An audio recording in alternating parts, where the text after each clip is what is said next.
Author Ron Rummel was about to publish a book revealing what he believed to be the real purpose of the Star Wars project when his body was found here in McClay Park in Portland, Oregon. His death was ruled suicide, but few agree with that verdict. As far as the police and the FBI are concerned, it's case closed. Unfortunately, there's the shocking thing that his murderer, I believe his murderer, is still out there at large. Why is it you're speaking out? There have been enough lives taken under the premise of suicide when they were actually very stable individuals. They had families and they had lives to look forward to, and they had every reason to live. And if there is some form of conspiracy out there, then the more people that are talking might end up saving lives in the long run. The great 1954 treaty had been violated. After the great firefight, the alien-human war, I am the only living survivor talking about it worldwide at all. Only one.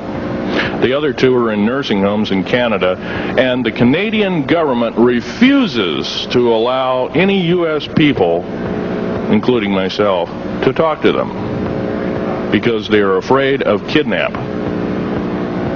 Probably the reason I got shot to pieces and 11 attempts on my life is I am a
I met Phil over the telephone approximately 3 years ago, and in person about 2 years ago. And during that period of time, I became very well acquainted with him. He was, at that time, still working for the government, and he didn't say much about what he did. But nonetheless, over a period of time, I became well acquainted with him. I found him to be a person of integrity and honesty. And about 1 year ago, he became totally fed up with the New World Order and the establishment. He thought he was working for the betterment of mankind and the work that he was doing as a geologist for our government as well as for NATO. And he found out that it could be and was actually anything but that. So his revelations became, in many respects, my revelations. And I urged him last winter and spring to go public and lecture. Finally got him out. He's given over 30 lectures to date, all very successful, very interesting. In fact, so successful there have been 13 attempts on his life since the beginning of the year, and he's survived them all. All I can say is God must be protecting him because he has a message. So without further ado, I would like to introduce Mr. Phil Schneider, and understand also everything is being recorded and the video and audio tapes will be available later. Please give a warm welcome to Phil Schneider.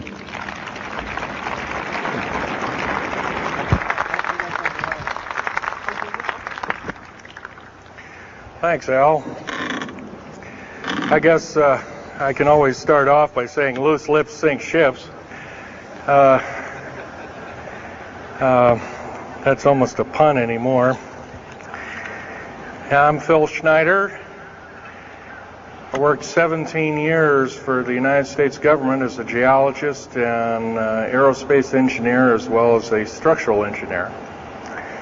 I worked for such elusive occupations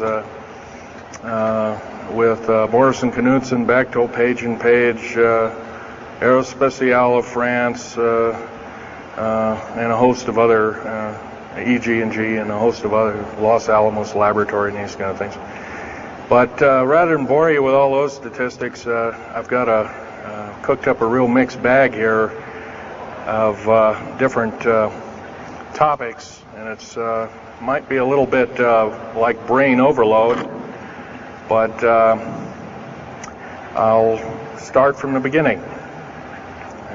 And like I said, I worked 17 years, co-invented methods of shape charge blasting as well as laser rock deflagration, which means rock is literally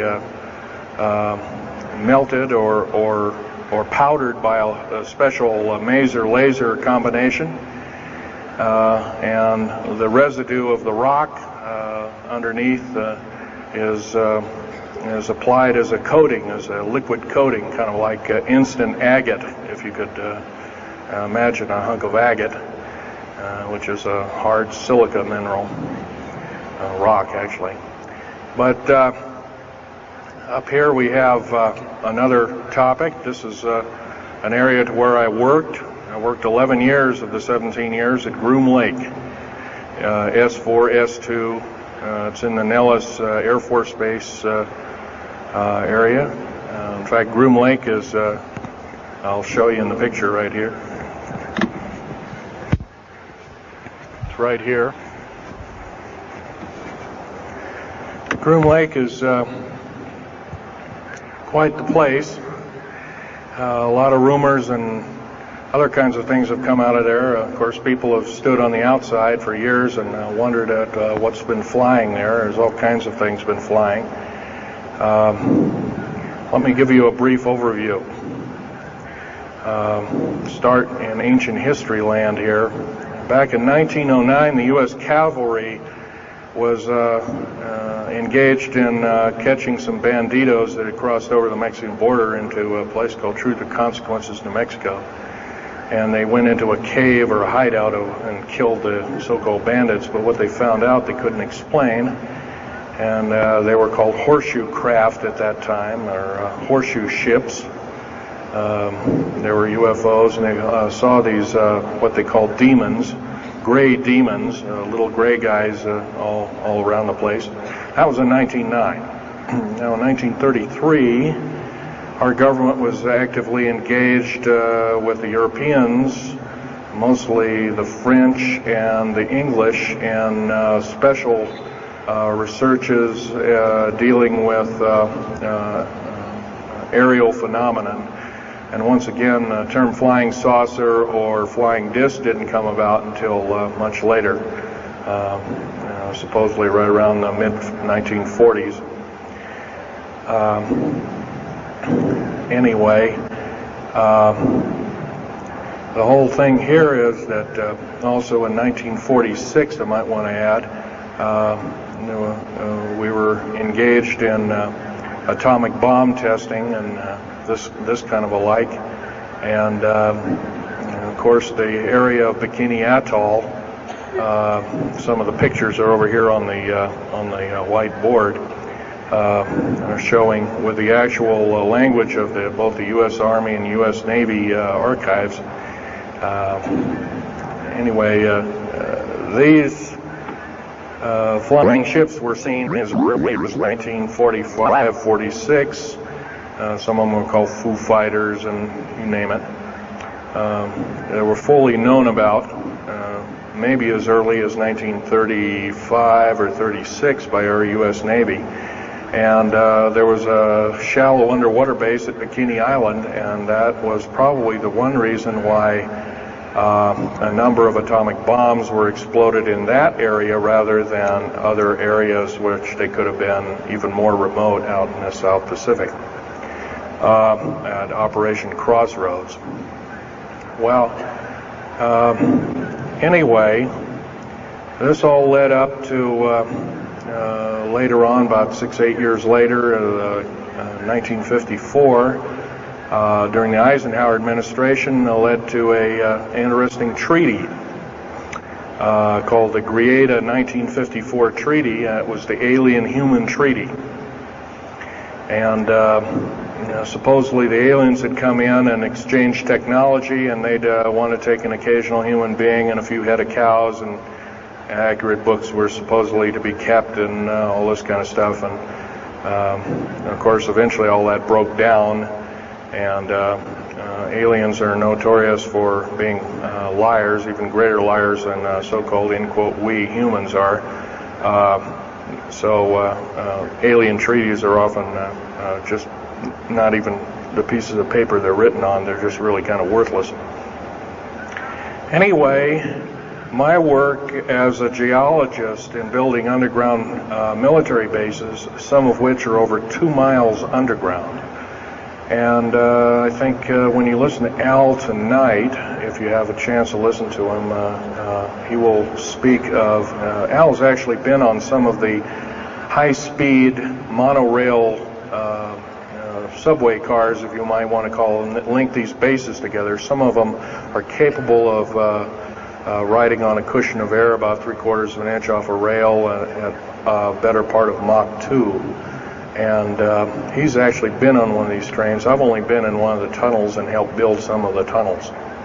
Incidentally, I helped work on 13 deep underground military bases. Had hands-on experience. Notorious was the one in and around the Dulce, the southeastern and southwestern sides of Dulce, New Mexico, in the Los Alamos laboratory regions, where we built some hermetically sealed rooms that were very deep, going down over a mile. We also built additions onto Groom Lake and S2 and S4 complexes. There are a total of 9 underground. They're called DUMBs. Like, you can learn a lot from this dummy, but DUMB stands for Deep Underground Military Base, and or a deep underground DUM2, for instance, is a submarine base, and I helped build a few of those too, which are off our continental shelves and then certain islands and out in the Atlantic and the Pacific in strategic locations. All this, I can hardly, in an hour's time, I can hardly squeeze all this in, so I'll be kind of rambling here if you just bear with me. The main topic of my discussion here is to link up basically what's going on with these deep underground military bases, what they're being used for, what is the present situation now being employed both by our federal government, which is slowly being phased out by the United Nations government, as well as the New World, end quote, the New World Order, which is an even higher entity, and who these higher entities are taking their orders from, and try and link up basically what's going on. A lot of us have been kept in the dark. We've been given, maybe most recently over here, photographs of an alien at Roswell. I'll just make a very brief statement about that. The photographs cannot stand up to a computer grain analysis test and therefore are retouched or faked. They're not real. The real one, the real photograph of the charred or dead alien that was, or one of the several that were autopsied, is over here, was given to me by a friend by the name of Skip Frombach of Seattle. And his father worked as one of the principal doctors. He was from Germany at the time, and worked on some of the autopsy material, from what I understand, along with other people. Anyway, you just can't believe everything, and that goes for me. You got to get out there and do your homework. Like I always say, you might don't put your spectacles on, you put your skepticals on when you listen to me. So if we can have a show of hands here, how many people have heard about Roswell, New Mexico? Very good, almost all. And how many people have heard about the black helicopters and the other kinds of flying saucers type equipments out at Groom Lake and other places? Very good. Well, this obviously is a nice enlightened audience. Most of you have probably seen what a black helicopter is. or maybe even gotten rare glimpses of an F-117A Black Jet, or Stealth, as they're often called, or a B-2 bomber, B-1 bomber, or some of these other sophisticated aircraft that are now being touted as the new technology. Once again, where did we get this new technology? Well, obviously we've had a little hand in that. Our little alien so-called buddies, have kind of exchanged things, not without a great cost. The cost of which has been a lot of people have disappeared. Some, and I'll blow this statistic by you, there's, according to current FBI and Defense Intelligence Agency and CIA statistics, 100,000 children and 1 million adults disappear every year, and these are not kidnappings or murders or rapes or suicides or anything, totally unaccounted for. And where are these people going to? Nobody knows.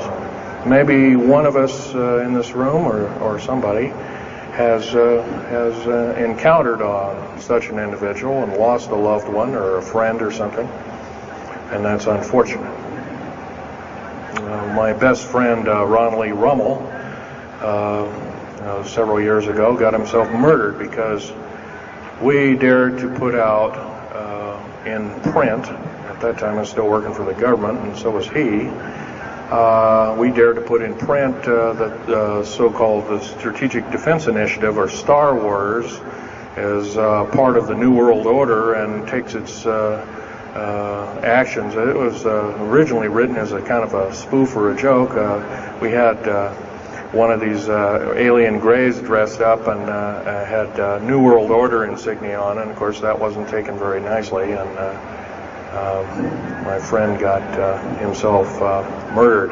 It was called a suicide, but now it's been turned over to special authorities who now acknowledge it was a homicide. Other than that, I'd like to also mention something about my father. My father was a U-boat captain in Hitler's Navy, and he got captured and taken over. I didn't find this out until about 2 weeks before he died on his deathbed. He kind of told everybody in total shock. I was one of them.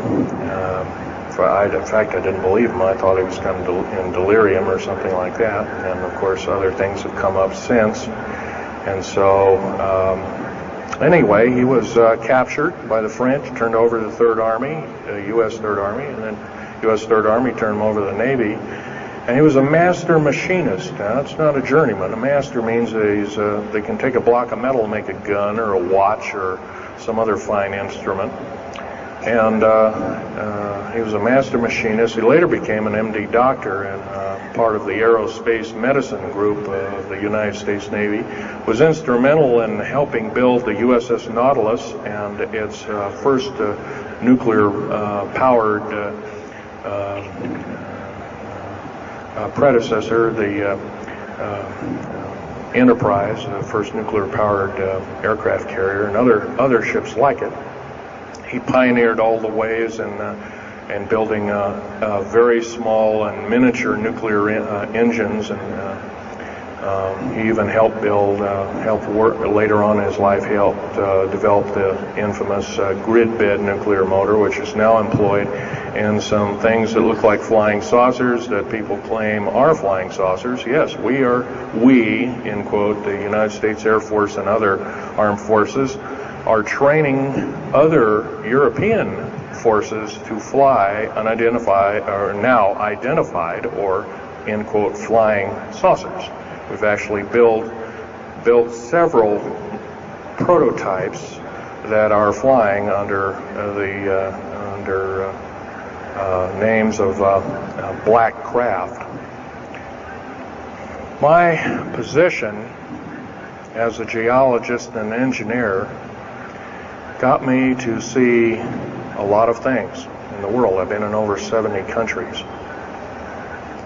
Also worked for NATO. I carried a level 3 security clearance with a rhyolite factor. Rhyolite is a hardened factor only given out to a handful of civilians and maybe a couple of hundred military men worldwide.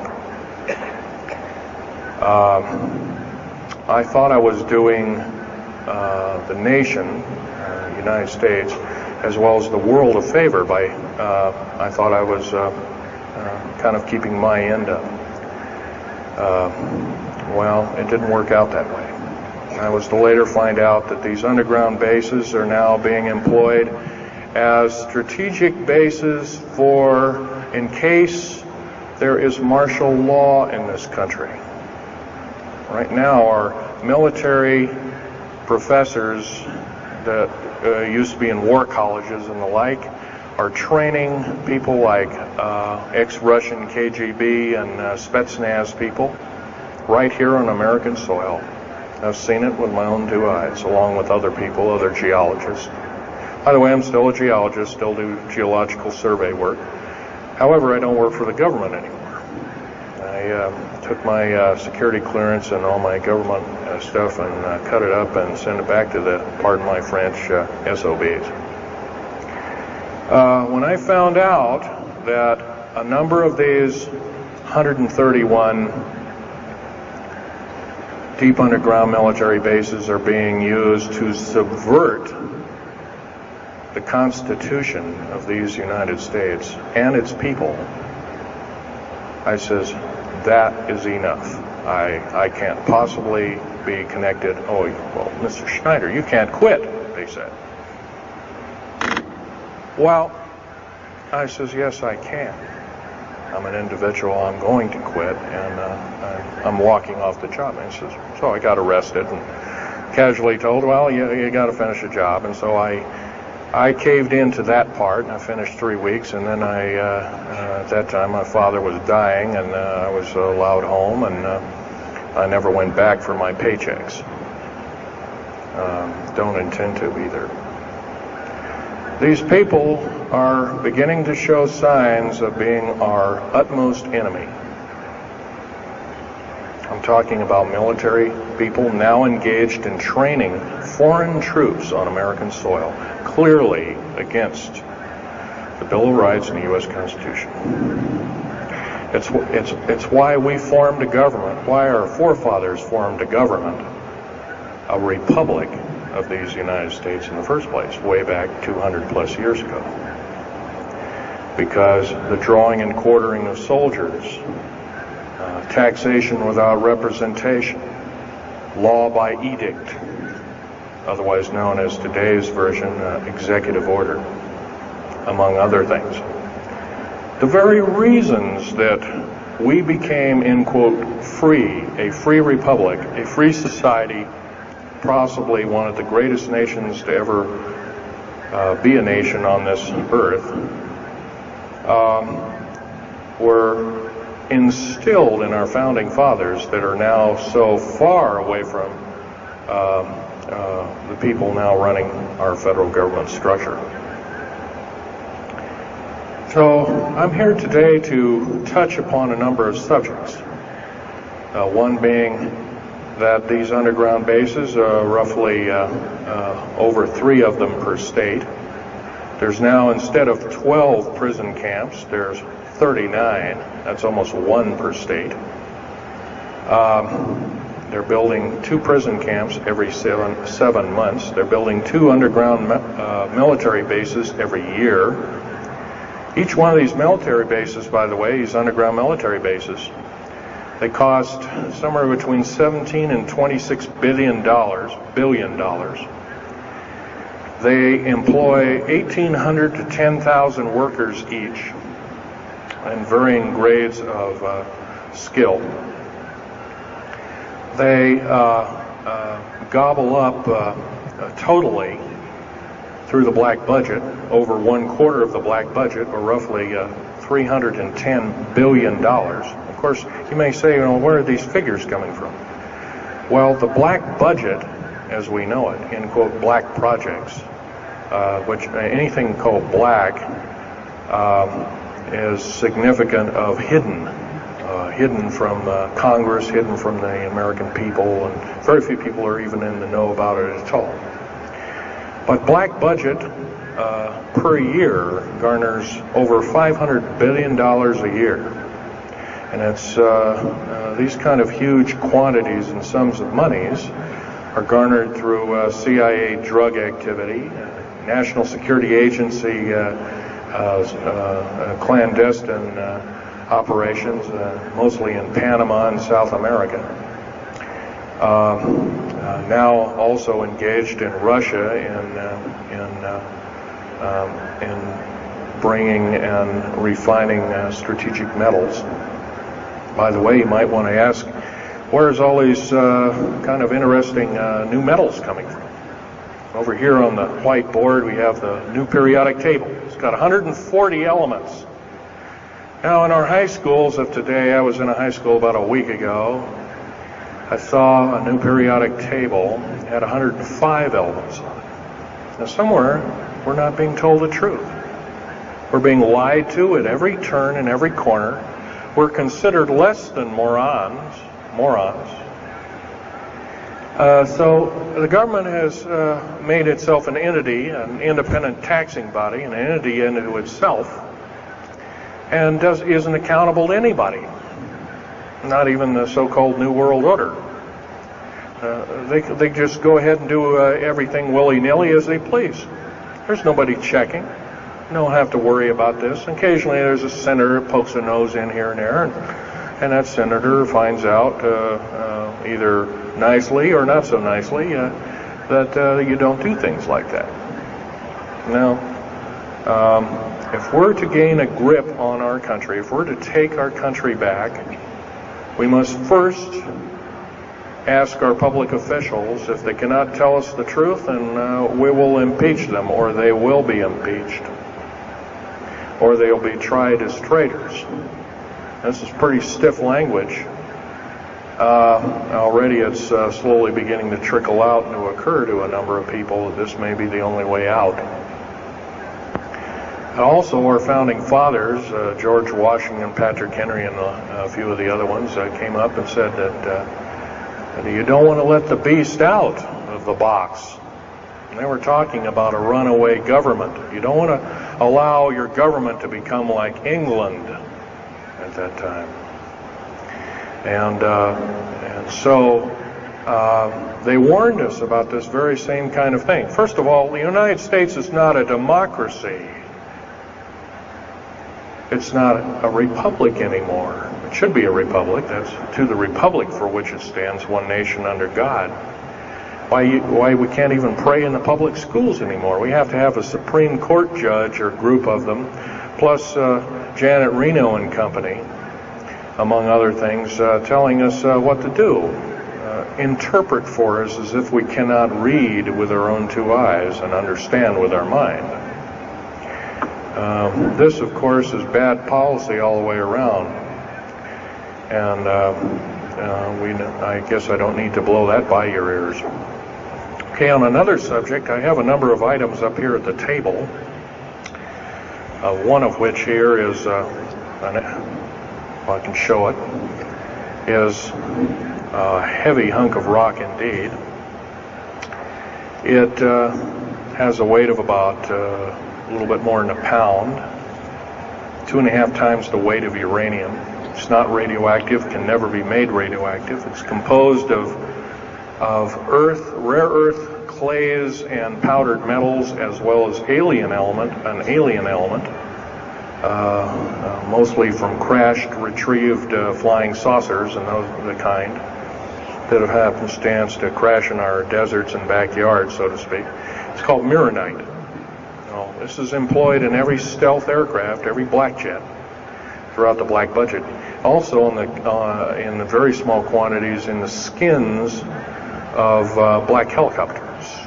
Mironite. Here's another thing. Here's a piece of probably the purest titanium you'll ever hear or see. It's so pure, it's also composed with other alien elements to make it extremely tough. It's capable of withstanding temperatures in excess of 7,000 degrees Fahrenheit. Our new Phoenix-class submarines, of which we're building 2 a month right now. Phoenix-class submarines is a black budget program. Each one of those submarines costing $208 million just for the titanium hull, which is made of this material. Approximately 10,000 pounds of it. Now, we've got, supposedly, as of the data right now, we've got 106 of these submarines. They're plying the waters and the waves. They can dive to a depth of over 7,000 feet and hold that for 3 months. It's a fantastic submarine indeed. It has 11 grid-bed nuclear motors on it, engines that run everything, purify the air. And, by the way, these aren't your usual nuclear motor installation. They're very small. They're probably no bigger than this podium, weighing less than 3,000 pounds, putting out as much as the equivalent of 3 aircraft carriers of the Enterprise class. But these Phoenix-class submarines are getting this metal. Now, where are we getting the metal? It's being stockpiled in a number of strategic locations. Supposedly, I've heard stories, well, it's being mined on the moon, and I have no way of proving that, one way or another. I think we're probably getting it from Russia, or refining it in outer space. What are we shuttling? Basically, a shuttle, a secret shuttle flight. 1 a week now is going up and back. What are they shuttling? Well, obviously, they've got kind of their own little laboratories up there, space station, and all this kind of stuff. Remember, what you're being told is only just a smattering of the truth. It's not the real truth. Maybe it's 5% of the truth. Maybe it's not even that. You can rest assured you're not getting much. Another strategic metal is this particular bar with some strange crystals on it. Scalenohedral crystals of niobium, titanium, rhenium, copper oxide.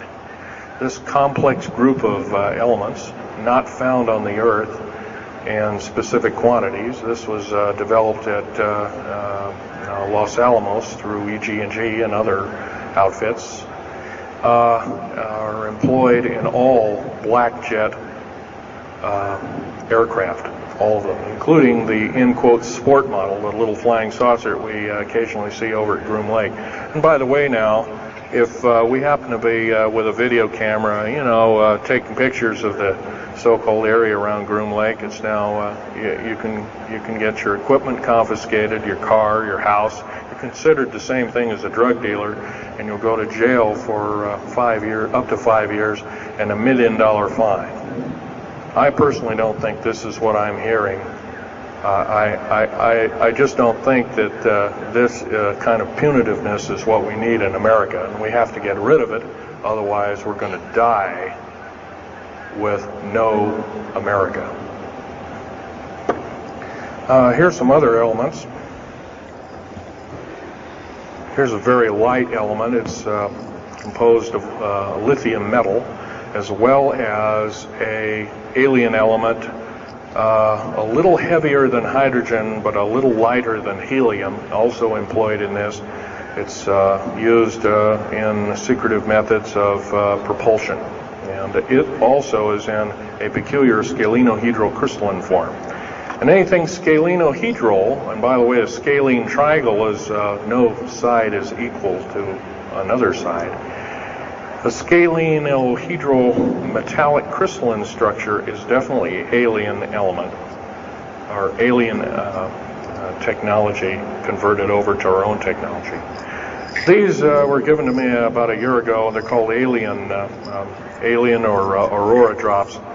It's supposedly the skins of the black jets, some of the ones that are coming in at very high rates of speed. They're still glowing red hot, white hot, and they'll sit out there and cool off, and they're dripping their material off of them.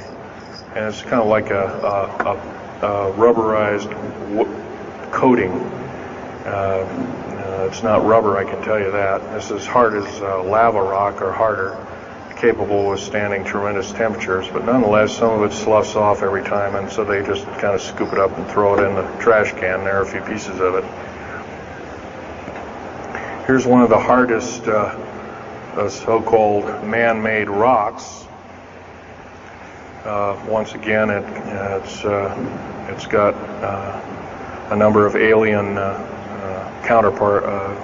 It's got an alien crystalline structure to it, very advanced. It's about 11 times harder than a diamond, about 70 times stronger than a diamond, capable of standing temperatures in excess of 10,000 degrees Fahrenheit. It is employed as very thin coatings or windows, tiny windows, in hypersonic aircraft that exceed Mach 5. Here's an interesting artifact. Right here in this hunk of rock, which by the way was an old 100,000-year-old chipping tool found in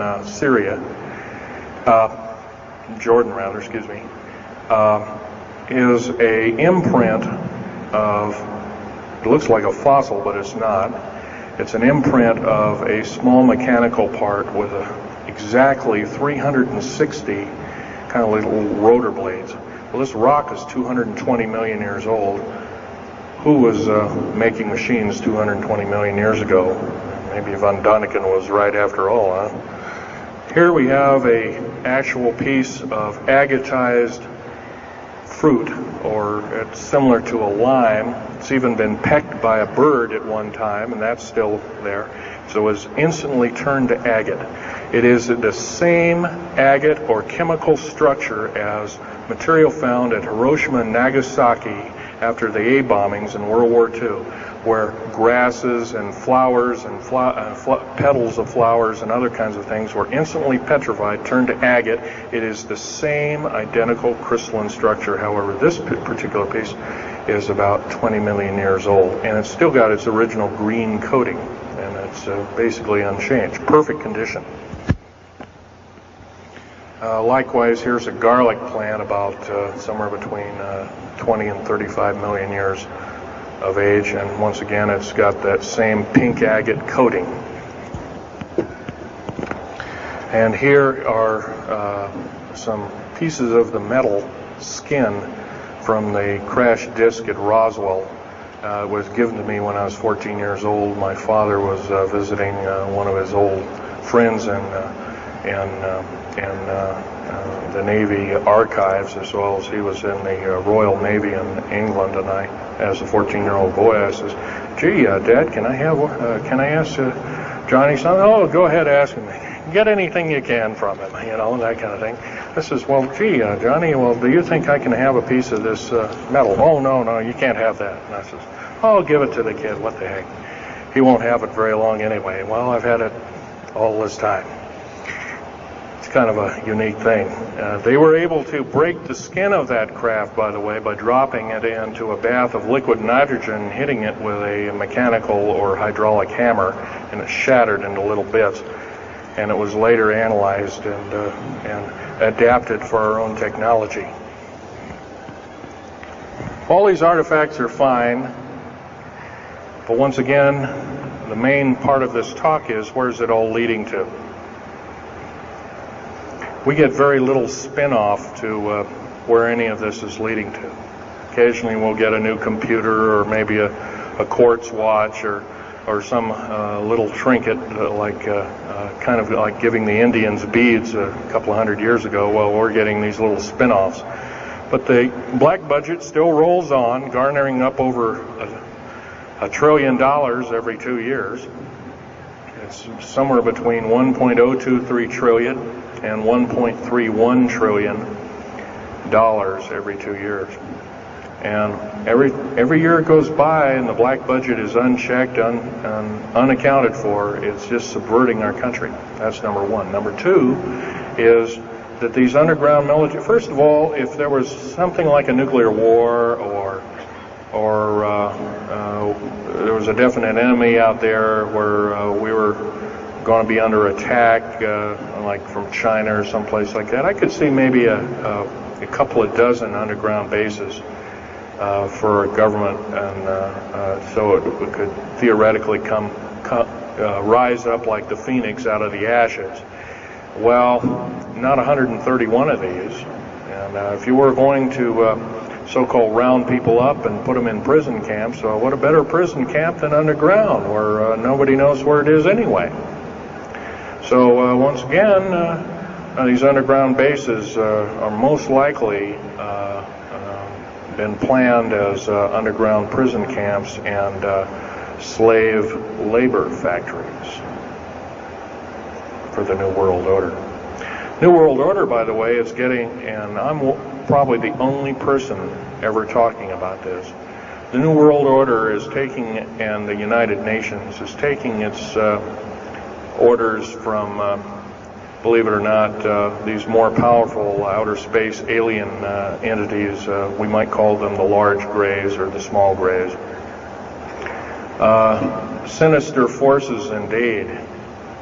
And you might want to say, well, gee, how come we don't see more of this kind of thing? Well, you can just imagine. If you're only being told 5% or less of the truth, that isn't very much to go on. That's one thing. Another thing is you don't find very many people coming up here and letting you have hands-on experience. I'm going to try and do this to you. However, I do ask you to go out and do your homework and keep doing it. Don't necessarily believe in what I'm saying, but get out there and talk to people. Whether it's just a couple of neighbors or friends or something, get out there and talk. Because one will tell two and two will tell four, and then pretty soon you have a whole room full of people that are in the know. And then from there, wonders can work. Other than that, as far as changing the black budget, these clandestine programs, public opinion is only going to do that, and it's going to take millions of us. But we have to be informed. And to do that, we have to be doing what we're doing now, gathering and talking. And, of course, most of us are adults and can weed out fact from fiction. Most of us are responsible adults and know the difference between fact and fiction and how to use it or how to abuse it. And so we, therefore, have to continue to keep studying and keep talking. If there's just me out there, and believe it or not, there aren't very many people like myself out there talking. I've given over 30 talks in the United States, Canada, Japan, went over to England, went to Japan kind of illegal, came back the same weekend. They flew me in and out, but give a talk to a number of their execs, and they were very interested indeed. Now, if this was all a bunch of poppycock and hooey and poo-poo, I wouldn't be listened to, be given an audience by these people, but evidently I have. But 13 attempts on my life since the first of this year. There's a number of you ladies present, so I won't gore you out, but Al has seen some of the wounds, and there's a few other people that have been to a few of my other lectures, and they can attest that I have been shot. I've been run off the road. I've been pushed off the road. I've been mostly shot at and that kind of thing like that. But been in hand-to-hand combat with some of these people, and once again, I'm not in the best of shape anymore, but I still know how to handle myself. And I'm just about ready to wrap things up here, but just basically wanted to give you an overview of what's happening. And if we have any questions, we can start asking a few questions. Okay, here's a gentleman way over here. Would you please speak up loud?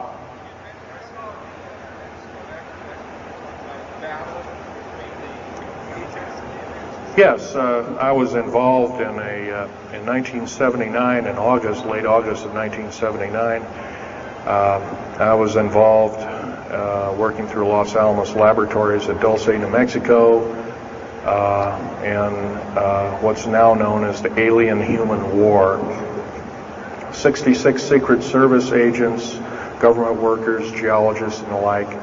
I almost bit the dust. I could have been number 67. Lost their lives that day because the government lied and knew full well what was underneath. And what we'd done is, out in the desert there, we had drilled in a period of a couple of days, we drilled 4 of these holes that went down several thousand feet. And one of these holes kept bringing up dirty dust and putrefying odors and broken off machine bits and other kinds of things like that. Boring machines as well as lasers came up damaged. And of course, there was a probe that was sent down, and that came up totally missing. And so people were sent down there, and I was one of the people. And when I got down there, of course, the odor was, and remember, I was in a spacesuit type environment.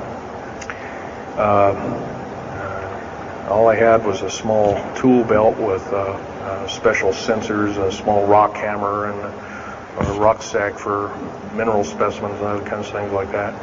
And I had my little pistol. And being an engineer, didn't have time to carry a big hunk of pistol like most of these Green Berets carry, stuff like that, black berets. I carried a little Walther PPK with a 9-shot clip. As soon as I got down this hole, standing about from me to this gentleman over here in the front row, about 10 or so feet away, 7 feet away, something like that, was one of these 7-foot-tall stinking alien guys. And I didn't waste any time. I said, I'm not fiddling with you guys, and boom, away you go.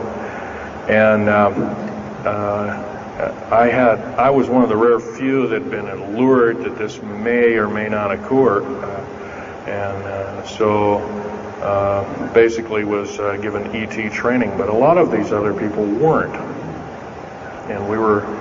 In fact, it was asked, "Are there aliens in the area?" And of course, the big question was no, and that was a big lie. And of course, 66 people died that day. I have a big hole in my chest. I lost my lung was literally burnt out of me. My fingers burnt off of me. My toenails burnt off of me. My skin was, I was in radiation isolation therapy for 400 plus days. My bones were vitrified or burnt. I was cooked. I managed to survive. They're telling you something about it today.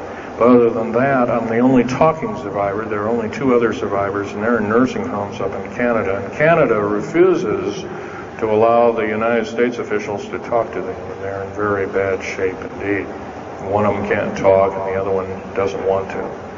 So they're regarded as Canadian heroes, and so they're being kept by Canada. Okay, this fellow over here. Speak up loud.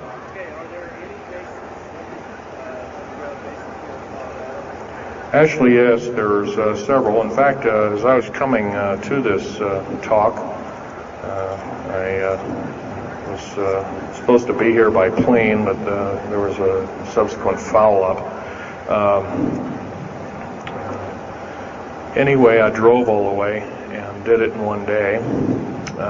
But as I was coming over up near Cheyenne, there I noticed the military, Air Force and the Army are building a so-called new, in quote, boot camp, prison camp, right up in Cheyenne, brand new. And I was here 3 months ago, that wasn't there. So it's something brand new. In Colorado, yes, there's about 4 underground bases, one being at Denver International Air Base. I call it Air Base, spaceport, or whatever you want to call it. Denver International Airport. No wonder your luggage gets lost. There are 8 levels underneath the airport, tarmac there, end quote tarmac or cement mac. And so those bags could be there for a damn long time. Why, just imagine if this was instantly turned to agate 30 or more million years ago, those bags could very well be the same way. So yeah, there's a number of them, and I wish I had a map with me. In fact, in subsequent talks, I'll have a map, which will be put on the overhead. In fact, my next talk, I plan to have just that. I had planned to bring a map here and had all the latitudes and longitudes of all the bases, and I can't do that. That would be a nice jail sentence for me, so I didn't bring it. So, but other than that, I'll have that all researched for you. Yes, this woman.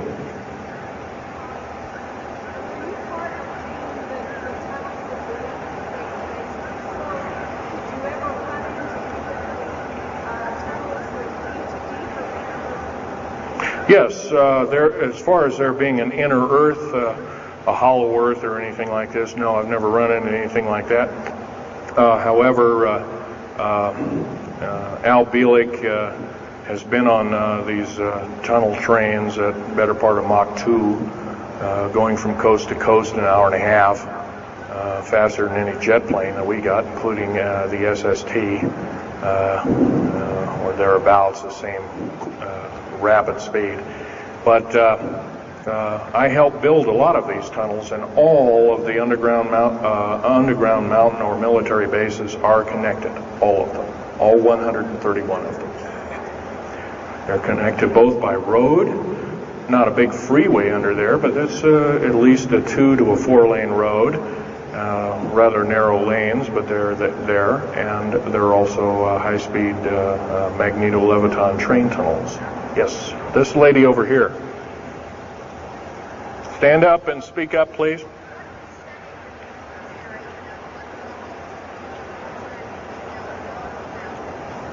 What levels of military personnel know about this? Most of the levels of military know about this, especially the higher levels, higher officer levels. The enlisted, I'm sure, don't, or is basically kept in the dark like we are, end quote, we are. So, this fellow right here with the hat on. Where are most of these bases located at? Well, there's 131 of them in the United States, 127 of them in the lower 48. There's some in Canada, I'm not counting those. Some in northern Mexico, I'm not counting those either. They average about 4.25 cubic miles hollowed out underground, an average depth of 5,700 feet underground. Average cost $17 to $31 billion each. They employ anywhere from 1,800 to 10,000 people. And some very large ones now being built in Sweden, one of which is repudiated to be 30 cubic miles. It'll take 5 years to build that one at a cost of about $2 trillion. And that's all being supplied by the United Nations. Yes. Anybody over here? No. This gentleman. Speak up, please. Okay, you want to know exact locations of all these? Well, for where all of your Army, Marine Corps, Navy, and Air Force bases are, they're with all the present, not the ones closed down. And by the way, the closed down bases are now being used for gasoline storage and equipment storage and these kind of things. So they're not really closed down yet. Boot camps, end quote, boot camps and all this kind of stuff. So-called prisoner camps and these kind of things. Right now, our police, for instance, are being trained by the Air Force and the Army intelligence in martial law research, as they call it. How dare they call that by that name? So where these are, they're where every one of these strategic bases are now. In Colorado, in and around Denver, there's 3 of them, and they're fairly small. Some of these bases are only maybe 2,000 to 3,000 feet in depth.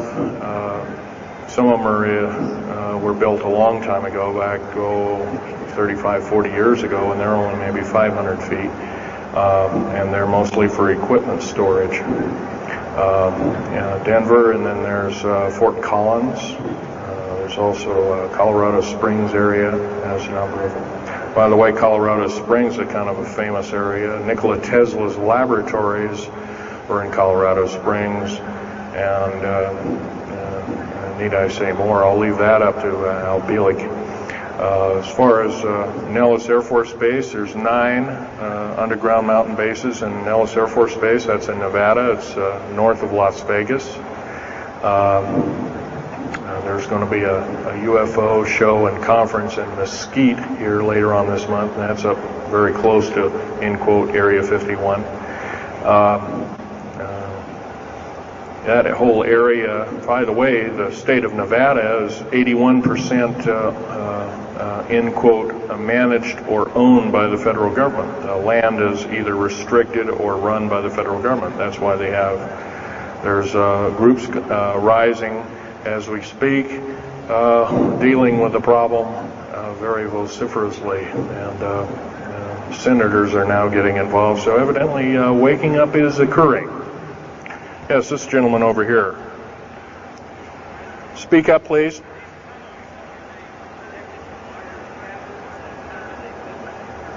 Okay. Yes, they are. The gentleman asked, are these tunnels connected to large caverns? Yes, these large bases are basically like this Coliseum. Everything's underground. Everything's a city underground. Most of these bases have military bases, and they have all the accoutrements of life. Remember, each one of these costs quite a bundle of dough, and some of it in our tax money, but most of it in clandestine approaches, and that's definitely undermining the country. Yes.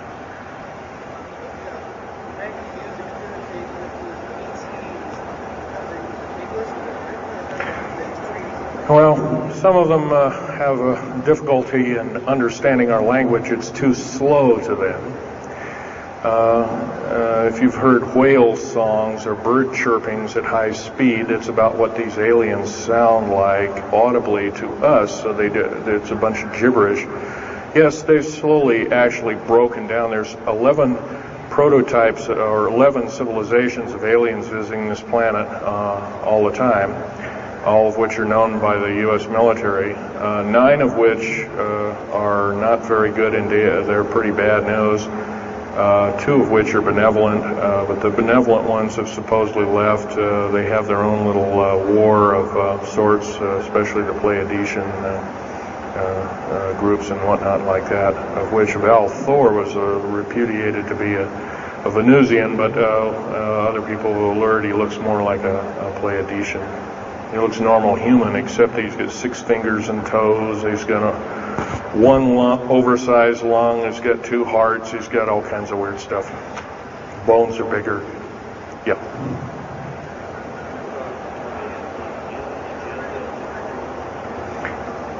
The man asked, do I tie in the alien agenda to the New World Order? Yes, sir, 100%. I can elaborate briefly. The New World Order right now basically is dismantling countries, governments, telling governments not to war with each other anymore, basically, so that looks good on the outside.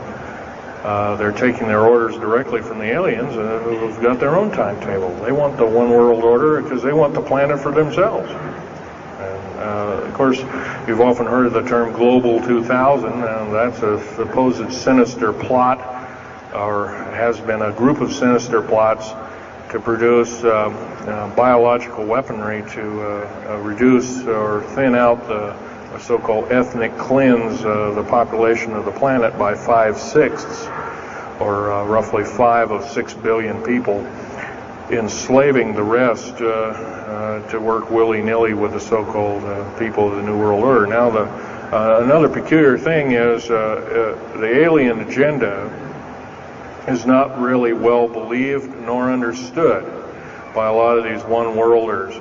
They don't believe it. They think they've been singled out for their own end of glory, and what they don't know is they're just another human being, and according to the negative or bad aliens, they're just another, we're considered bags of food to them.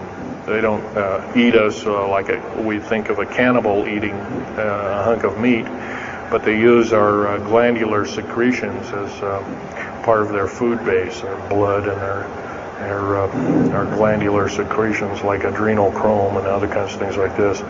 And in fact, the Atlanta Center for Disease Control has figured out ways that we can combat this and all this kind of thing like that. It might be where these new designer diseases like AIDS and Ebola and hantavirus and all these kinds of things have come up out of nowhere, and these diseases, end quote, almost have a mind of their own. Yes, this lady here.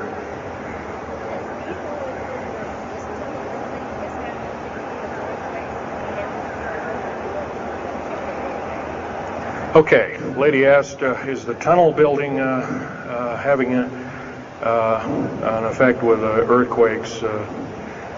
Yes, it could very easily be, although got to remember a lot of these underground bases are constantly being repaired, and so a lot of people have to be hired. As far as the U.S. government, second part of her question was, is the U.S. government modifying our weather? Yes, that's an affirmative. And we have, the U.S. government's been working with the Russians for at least since 1972 and maybe as early as 1966 on weather modification. And it's a well-known fact, and it's well employed. And by the way, they can literally weather modify a hurricane or a tornado out of existence. And the reason they don't do it is pretty obvious. And right, or they could actually send a plane inside of a hurricane, for instance, that would blow off an atmospheric bomb or a shockwave bomb in the eye of the thing, and it would completely dissipate. Well, they don't do this, of course, and there's probably other reasons for that, see which way it goes or what kind of havoc and how we can study the havoc, and we go from there. This fellow way in the back in the black. How do we learn more about our general topic? Well, there's this particular fellow, his name is Richard Souter, PhD, wrote a book recently, Underground Bases and Tunnels, What is the Government Trying to Hide? That is one book. Then we have here's a popular science article, Secret Air Base. The government doesn't want you to know that Groom Lake, supposedly Groom Lake doesn't exist. Well, I guess if it doesn't exist, then me talking about it, I guess I can't be arrested or anything. I'm just full of poppycock here. Well, the editor, one of the editors of Popular Science that put this article out is now in federal prison. Then there's a book that called Stealth Fighter Pilot. These books are available. I got this one at Dalton's. This one actually was sent to me by the publisher. I did some test piloting, and the only thing I test piloted was would run the aircraft back and forth on the runway, the special runways they built at Groom Lake. Here's a picture of me in uniform. And I can go on. And these publications are out now, and they're available. Yes, this lady over here.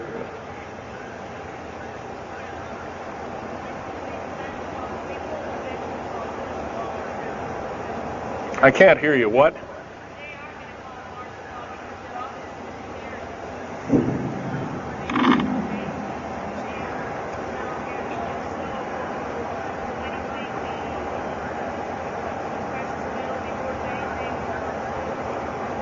Okay. Okay, that's kind of a mixed bag question there. She asks, with martial law being called, will precious metals and all these kinds of things. First of all, hoarding anything will be outlawed. If you hoard food, have a radio, any way of communicating, stash gasoline, these kind of things, you will just be rounded up, and that'll be the end of you. Martial law is martial law. Martial law is dictatorship of the worst form, or one of the worst forms. And her other part of the question, if I got it right, was when's the alien takeover? Well, the alien takeover right now is, and probably will be for probably the next 20, maybe 30, 40 years, will be basically in the background. The idea is to get the one world beast-like government order in place, and to thin out the population of the planet. And then, of course, then all heck will break loose from then on. And whether it is, I don't often mix Bible and talk, but some people have alerted, well, this is already mentioned in the Bible, blah, blah, blah, and all this kind of stuff. Well, that may be, but all I can tell you is I've been face to face with one of these sinister characters, or a couple of them, saying the least, and most people would, just the shock of them seeing such a thing would cause them to not be in very healthy frame of mind, as physical as well as mental. This man here in the blue coat.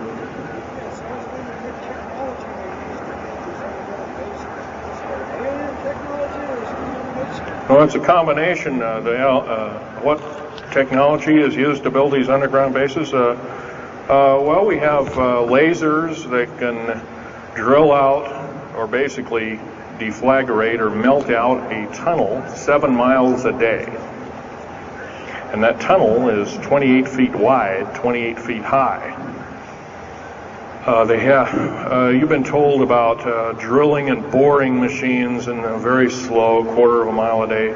Most of that went out in World War II. Most of that's all World War I or World War II era materials. And once again, you've been badly lied to.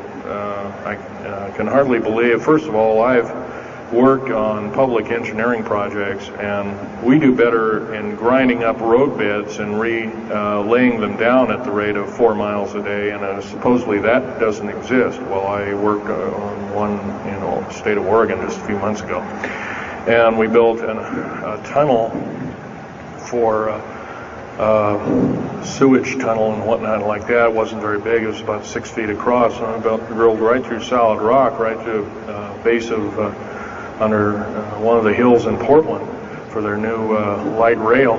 Did that in 2 days.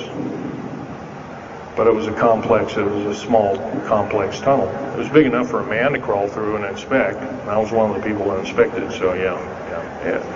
What technology? A lot of this is alien technology, readapted for our own use, but a lot of it's our own ingenuity too. So you can bet, how can you tell alien technology? Well, anything that's just absolutely outlandish, like taking a oxyacetylene welding torch and trying to cut into this metal and getting nowhere, obviously would be metals research, aircraft research and the like, and different tools and products, which things that are many times the hardness of diamond, or known hardened substances like boron. Obviously, that's nothing that we came up with on our own. What we could have over a several hundred-year period. But you've got to remember, too, that the military technology is outstripping the public sector technology at the rate of 44 to 45 years of technology for every calendar year, every 12-month calendar year here. So every year going by this time in 1996, the military technology will be roughly 45 years more advanced than where we are today. So it's quite possible that way back in 1943, the U.S. Navy not only caused the ship to disappear, it literally disappeared and reappeared. Basically, military technology right now is about 1,200 years more advanced than public state technology. And computer technology right now, it's off the scale, I can't tell you. It's just right now, and employing just in black jet and stealth aircraft, the new computers are so completely advanced that we couldn't get them in the public sector for maybe another 40 or 50 years. Yes, this lady here.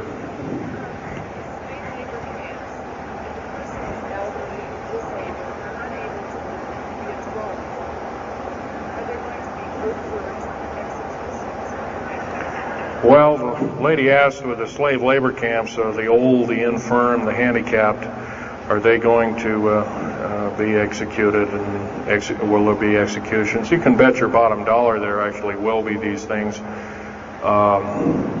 I wish I knew more, but I don't. I've had my own agenda to kind of keep up and talk about. But other than that, yes, I would imagine so. If you look at all the 39 prison camps that are presently built, and they're called boot camps, by the way. And of course, these new trains that they have that have 143 shackle placements per train, they're a scary thing indeed. You know what they're called? They're called United Nations Prisoner Transfer Cars. Oh, that's an appropriate name, I guess. Well, we got to wrap it up here. They're telling me it's time. I'll take one more question. This lady over here.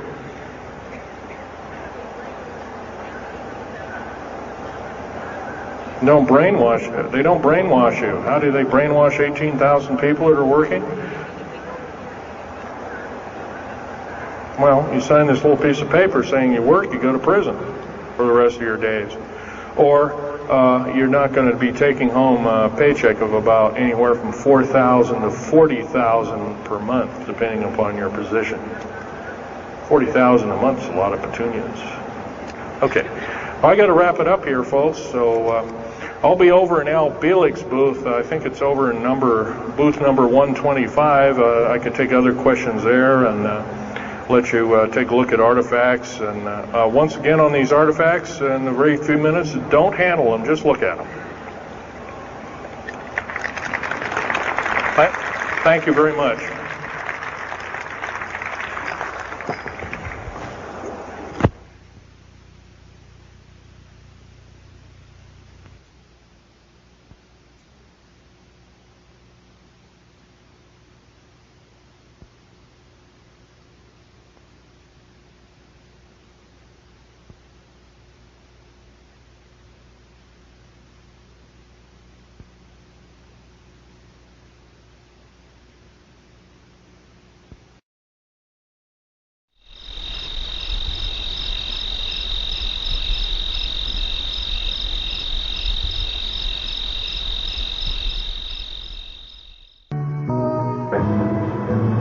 Hours of walking, but up to 5 saucers, the distance of about 5 miles from us. Out on the desert floor, a place where everybody else walks. I can tell you for a fact. Our first sighting occurred right about 5, a little bit after 5 o'clock. And around 45 minutes after sunset. I know that you just told me. Yes. Oh, did we see something you won't believe? I won't. I'll tell you, this is great. I'm telling you. We saw that first saucer, and then saw 2 other ones taken into formation, and then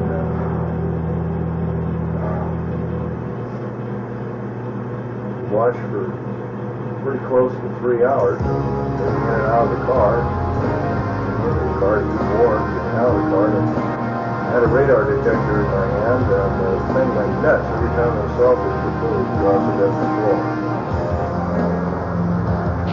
I can't get this timer to work. You know, I've tried for an hour and a half to get this thing to work, but it just won't, so I just have to excuse me. We're at the little alien right now. And I want you to get this. Let me pan back here a little bit so you can see what it really looks like. It's absolutely just gorgeous from where I'm at. I just had to show you this because I wouldn't want you to miss it. Totally tremendous. We talked to the 2 owners, and they were very nice, pleasant people. Very nice. Told him about Don Newman tape, got your card. Told him about the videotape and everything. Well, we knew what was going on. Wanted to know if we could see it pretty good. We told him we could. Gave it to what's his name, you know, to calibrate for us. Then we turn around here for a second. Pan back, of course. This is the little alien from the other side. Show you where we're staying at. We're staying right here at this place. Not a bad place either. We went $27.50 a night to two. It's pretty good. There's no thieves out here or nothing, so there's no keys to the lock. And they never used them, so there it is again from my left eye here until it's going down.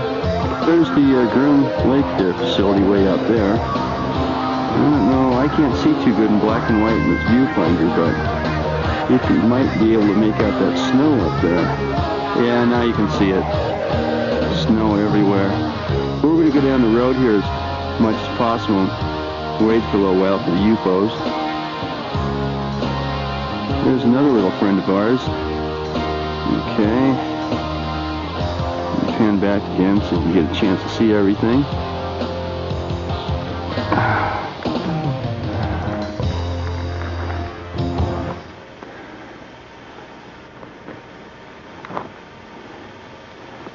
There's another friend of ours. Okay, I'm going to cut off about here. You saw it moving, didn't you? Yeah, sure did. It did a dog leg to the left, then it did an about face straight up, and then it did a dog leg to the left. I mean to the right. I get really close in this bastard. He gets real strange on me. It's totally round, Phil. Well, I'm going to take a bead on him right now. Yeah, get the binocs out, quick. Yeah, I got it. Sitting right on the car. This is it, dudes. This is what we came to see. I got both my eyes open. I saw the dude move. Is he? Yeah. Okay, Phil's got the binoculars on him. He says it's a disc. Now I'm going to get an extreme close-up on him. That's it, an extreme close-up. Take a look. No, I'm filming. You look. I don't want to break. Right at us. What? Yeah, he's right at us. He's probably 8 or 9 miles distant. No. Now, they get back a little bit. You can see this is the Groom Dry Lake area on the other side of those mountains. Phil, look around the road. See if there's anyone watching us.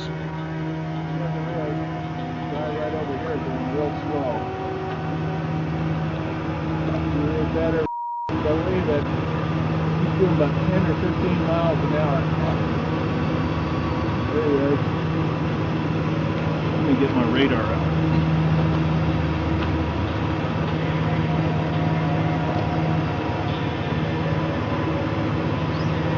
Yeah, there he is. At the top. Somebody. There he is. He speeds up. Now, yeah, I got you. Now he speeds up, real rippy. It's a Ford twin cab. Now this guy's not moving, but we saw him move. Yeah. There's a Ford twin cab, and he's going up by the Atomic Energy Road. Yeah? Yeah. Phil, got it running. I can't see anything. I'm hoping that this thing will come in on the film anyway right now. I got the advanced gain button up. This thing's going nuts. I know it. If you guys can hear this tape, we have been watching two flying saucers for what, about the last half hour? Yeah, last half hour. At least the last half hour. It's about 10 to 20 degrees below zero out here. Hey, it looks like I'm getting a heat mirage in this thing. I can't pick them up and I'm getting heat mirages. From this far back. So I'm lucky I turned this thing on. I don't know if it'll come out on film or not. But I can see the heat mirage right here. Oh, wow. I got both my eyes open so I can see down there and right in here. But believe me, I can't see anything out of this camera. Yeah, the radar detector went nuts there. I moved the camera back and forth. See me? Yeah. The heat mirage will stay right in the middle, no matter what I do. Are they going? Yeah, they're off the floor. Okay. He's moving right, he dipped. He's moving right again, he dipped. Okay, I'm going to point this up the moon real quick. See if I can't see the moon at least. No, I won't even pick up the moon. Really? Oh, I got it now, all right. I don't think... Yeah, I got the moon. That's bright enough. I still need extra light, though. Okay, now listen. Wow, it just did this. Okay, now listen, you guys. We're at the same place that you saw in the movie where all the trucks are stopped and the Billy Goodman show's at. We're in the exact same spot. Okay? And where you guys saw the saucer go up towards the left and then up again, well, this is over about 20 miles from there, towards the left. On this side of Area 51. On this side of Area 51. That's right. We can see these things plain as day. They were coming in behind us sometimes. We had lights, top of lights, about 3 of them. And coming on the other side of us. I saw one personally go right into the Groom Dry Lake over the mountain like lightning bolt. Straight. He saw one too. I didn't see the one he saw. Saw 3 saucers at once, setting off his radar alarm like you wouldn't believe. It all would move in unison. 2 here, 1 above it, this way, back way, this way. And sometimes this one would go further and they go this way. And they're going like this.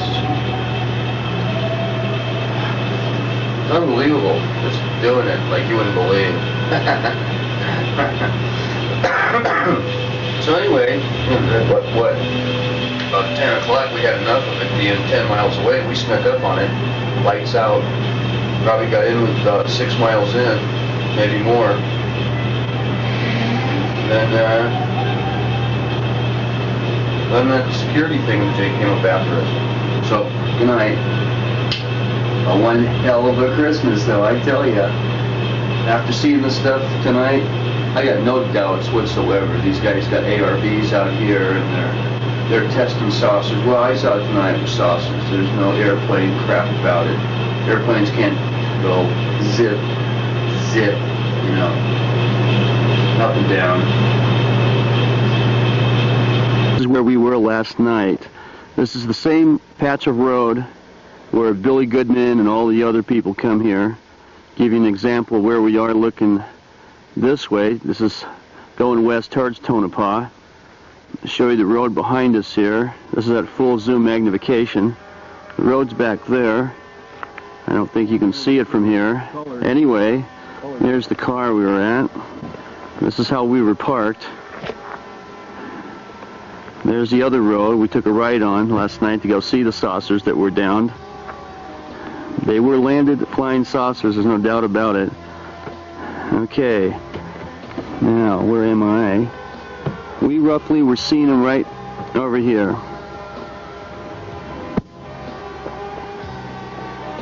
That's where we were watching them do their thing last night, between here and here, flying all over the mountain for about 3-4 hours.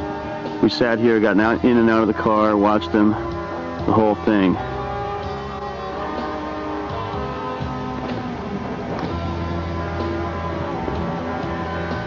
Yeah.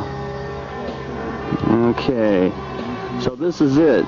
This is it. Somewhere on the other side of those hills right there, and I get you a close-up of this, is probably S4. And that's where they were testing, right in there. Give you a good idea of where it's at. And man, I'm telling you, they tested something fierce. Okay, I'm shutting it off now. This is down last night with the lights off, about 10:15, 10:30. Catch those 2 grounded saucers. Give you an idea here. It's a little bumpy. I'm going to shut this thing off, but you get a general idea. We had to have our lights off all the way down.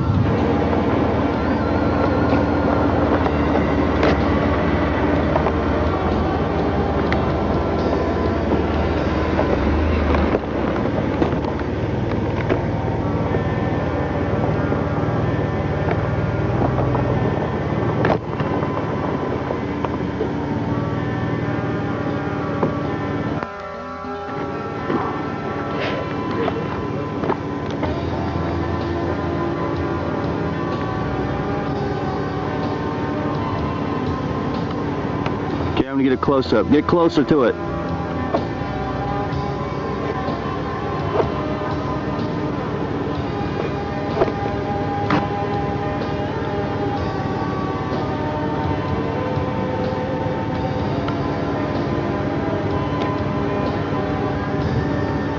And there's those guys probably looking at us right now, checking us out. I'm going to scan around here to show you just how desolate this place is. It is pretty desolate. Nothing. I mean, there's just nothing here. Wait, scout off these other peaks and see if there's anything on top.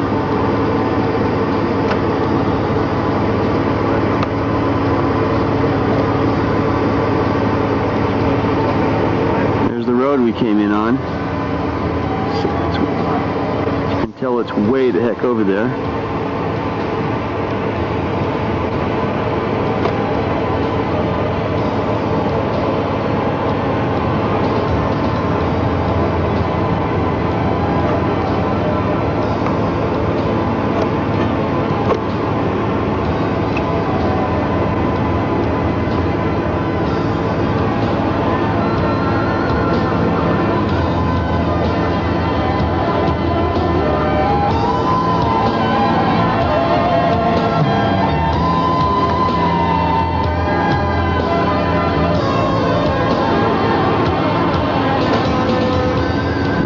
Back to the road again.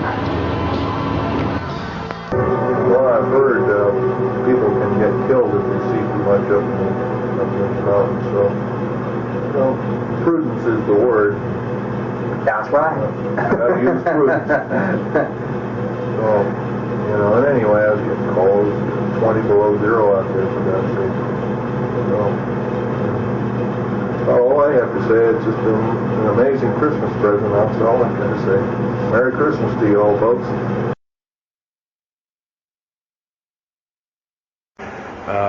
Of course, eventually all that broke down, and aliens are notorious for being liars, even greater liars than so-called, in quote, we humans are. So alien treaties are often just not even the pieces of paper they're written on. They're just really kind of worthless. Anyway, my work as a geologist in building underground military bases, some of which are over 2 miles underground. And I think when you listen to Al tonight, if you have a chance to listen to him, he will speak of, Al's actually been on some of the high-speed monorail subway cars, if you might want to call them, that link these bases together. Some of them are capable of riding on a cushion of air about 3/4 of an inch off a rail at a better part of Mach 2. And he's actually been on one of these trains. I've only been in one of the tunnels and helped build some of the tunnels. Incidentally, I helped work on 13 deep underground military bases. Had hands-on experience.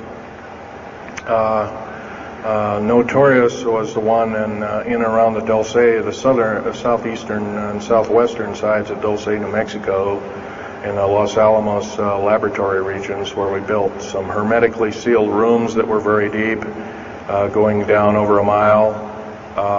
We also built additions onto Groom Lake and S2 and S4 complexes. There are a total of 9 underground. They're called DUMBs.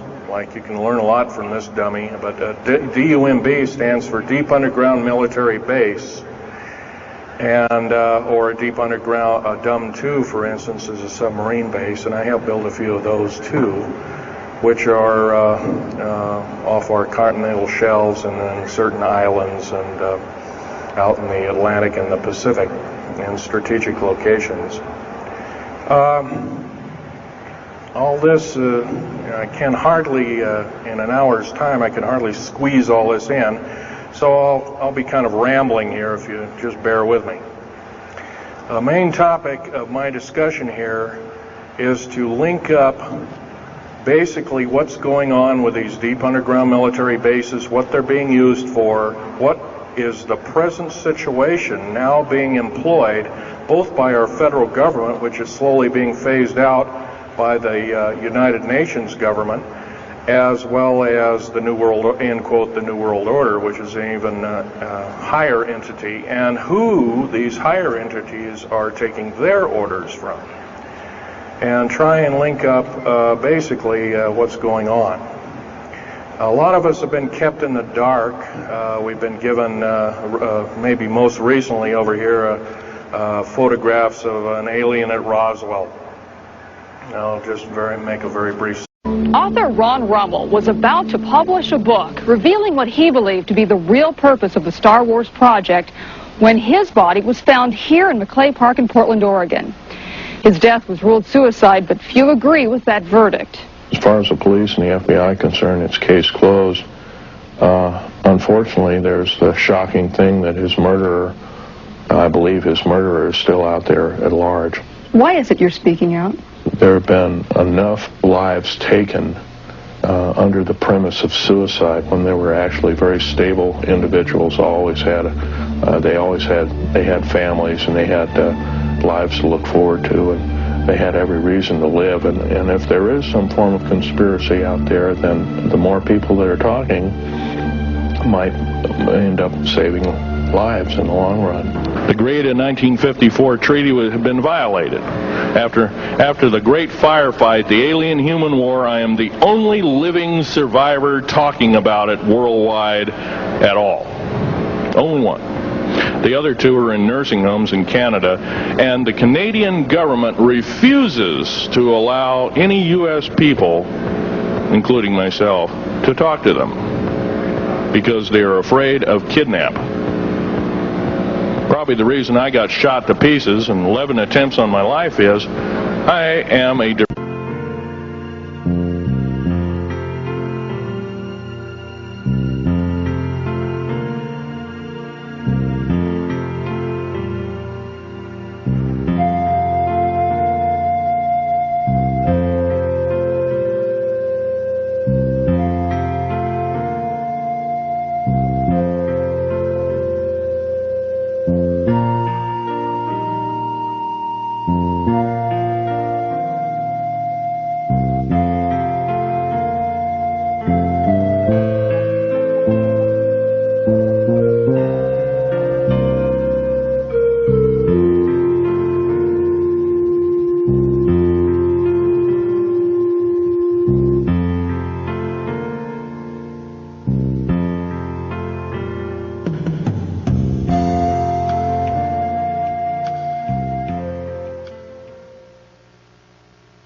I met Phil over the telephone approximately 3 years ago, and in person about 2 years ago. And during that period of time, I became very well acquainted with him. He was, at that time, still working for the government, and he didn't say much about what he did. But nonetheless, over a period of time, I became well acquainted with him. I found him to be a person of integrity and honesty. And about 1 year ago, he became totally fed up with the New World Order and the establishment. He thought he was working for the betterment of mankind and the work that he was doing as a geologist for our government as well as for NATO. And he found out that it could be and was actually anything but that. So his revelations became, in many respects, my statement about that. The photographs cannot stand up to a computer grain analysis test and therefore are retouched or faked. They're not real. The real one, the real photograph of the charred or dead alien that was, or one of the several that were autopsied, is over here, was given to me by a friend by the name of Skip Frombach of Seattle. And his father worked as one of the principal doctors. He was from Germany at the time, and worked on some of the autopsy material, from what I understand, along with other people. Anyway, you just can't believe everything, and that goes for me. You got to get out there and do your homework. Like I always say, you might don't put your spectacles on, you put your skepticals on when you listen to me. So if we can If we can have a show of hands here, how many people have heard about Roswell, New Mexico? Very good, almost all. And how many people have heard about the black helicopters and the other kinds of flying saucers type equipments out at Groom Lake and other places? Very good. Well, this obviously is a nice enlightened audience. Most of you have probably seen what a black helicopter is, or maybe even gotten rare glimpses of an F-117A black jet, or stealth, as they're often called, or a B-2 bomber, or B-1 bomber, or some of these other sophisticated aircraft that are now being touted as the new technology. Once again, where did we get this new technology? Well, obviously we've had a little hand in that. Our little alien so-called buddies, have kind of exchanged things, not without a great cost. The cost of which has been a lot of people have disappeared. Some, and I'll blow this statistic by you. There's, according to current FBI and Defense Intelligence Agency and CIA statistics, 100,000 children and 1 million adults disappear every year, and these are not kidnappings or murders or rapes or suicides or anything, totally unaccounted for. And where are these people going to? Nobody knows. Maybe one of us in this room or somebody has encountered on such an individual and lost a loved one or a friend or something, and that's unfortunate. My best friend, Ron Lee Rummel, several years ago, got himself murdered because we dared to put out in print, at that time I was still working for the government, and so was he, we dared to put in print and wondered at what's been flying there. There's all kinds of things been flying. Let me give you a brief overview. Start in ancient history land here. Back in 1909, the U.S. cavalry was engaged in catching some banditos that had crossed over the Mexican border into a place called Truth or Consequences, New Mexico. And they went into a cave or a hideout and killed the so-called bandits, but what they found out they couldn't explain, and they were called horseshoe craft at that time, or horseshoe ships. There were UFOs, and they saw these, what they called demons, gray demons, little gray guys all around the place. That was in 1909. Now in 1933, our government was actively engaged with the Europeans, mostly the French and the English, in special researches dealing with aerial phenomenon. And once again, the term flying saucer or flying disc didn't come about until much later, supposedly right around the mid-1940s. Anyway, the whole thing here is that also in 1946, I might want to add, we were engaged in atomic bomb testing and this kind of a like, and of course the area of Bikini Atoll. Some of the pictures are over here on the white board. Are showing with the actual language of both the U.S. Army and U.S. Navy archives. Anyway, these flying ships were seen as early as 1945, 46. Some of them were called Foo Fighters, and you name it. They were fully known about maybe as early as 1935 or 36 by our U.S. Navy.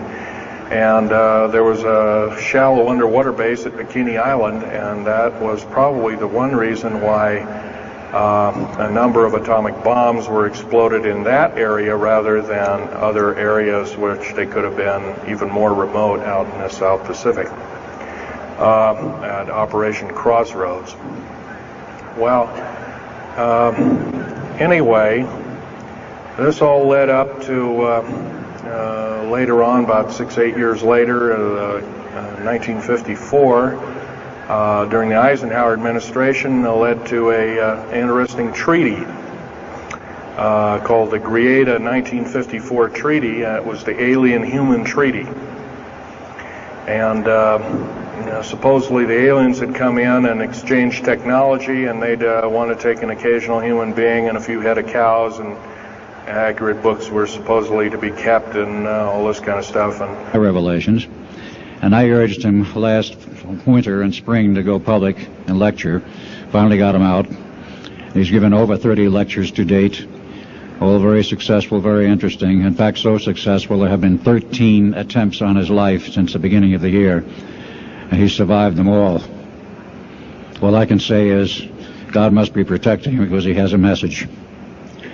So without further ado, I would like to introduce Mr. Phil Schneider, and understand also everything is being recorded and the video and audio tapes will be available later. Please give a warm welcome to Phil Schneider.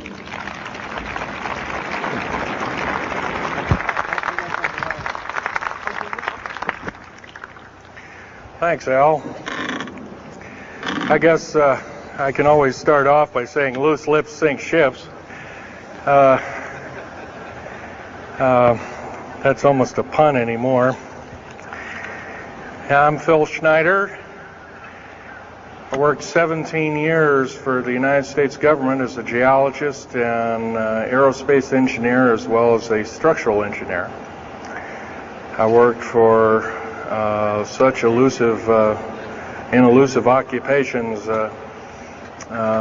with Morrison Knudsen, Bechtel, Page & Page, Aerospatiale of France, and a host of other EG&G and a host of other, Los Alamos Laboratory and these kind of things.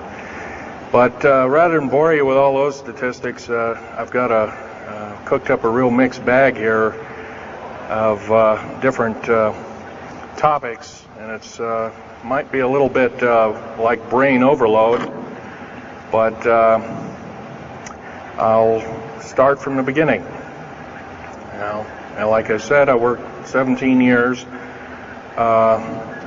Co-invented methods of shape charge blasting, as well as laser rock deflagration, which means rock is literally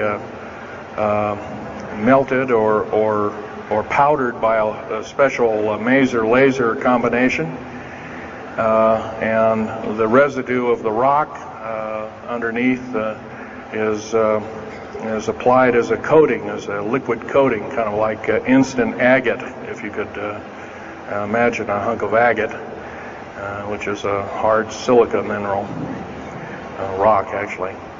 But up here we have another topic. This is an area to where I worked. I worked 11 years of the 17 years at Groom Lake, S4, S2. It's in the Nellis Air Force Base area.